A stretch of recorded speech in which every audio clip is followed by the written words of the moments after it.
Hey, this past Sunday we looked at the story of the woman who had been caught in the act of adultery. It seems obvious that it was a setup, but what's really important is Jesus' response to her. And if you missed that, I hope you'll catch it at our website or on Facebook or on YouTube. But this morning, I want to share with you a couple of verses and a story to kind of carry the thought forward from Sunday.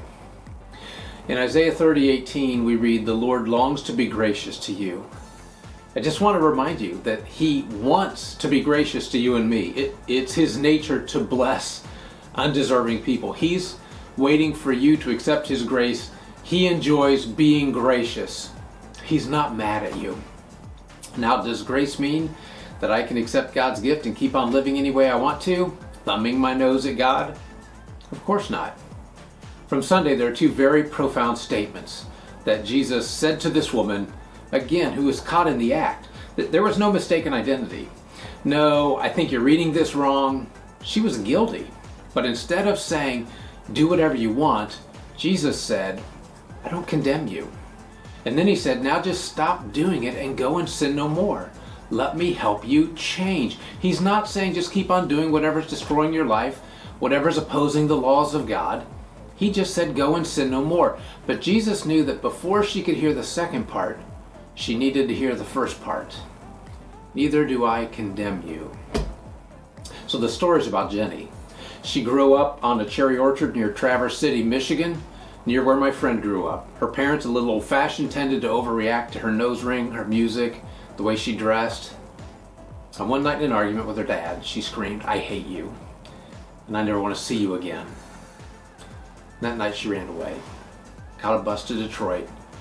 And the second day in Detroit, she met a man with the biggest car she'd ever seen. And he offered her a ride, and he bought her lunch, and he gave her a place to stay.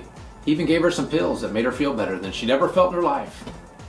The good life continued for about a year. That man, who she now called boss, taught her a few things that men like, and since she was underage, men would pay a premium for her. She lived in a penthouse. She ordered room service whenever she wanted. But after a year, she became ill, and her boss became mean. And soon she was out on the streets without a penny to her name. And the little bit of money she made turning tricks all went to support her habit. One freezing night on the street, sleepless and hungry, she was overwhelmed with this longing to go back home to the cherry orchards and a warm house and her golden retriever.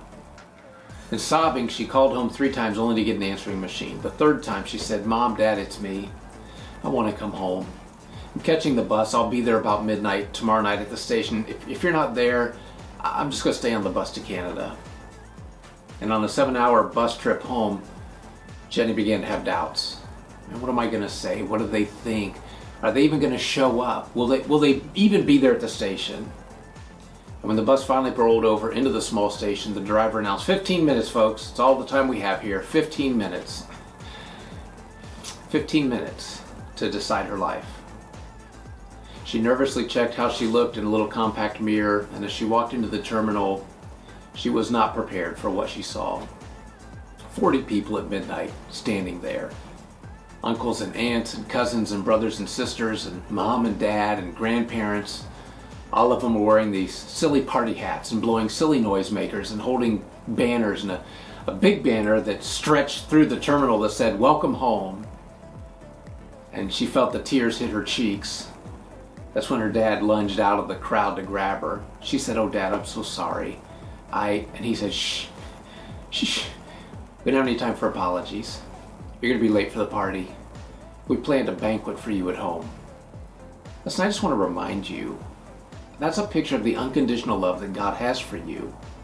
When you come home to God and you say, God, you made me, but I've disconnected from you, and maybe all my life, but I'd like to come home. God says what Jesus says. I forgive you. I love you.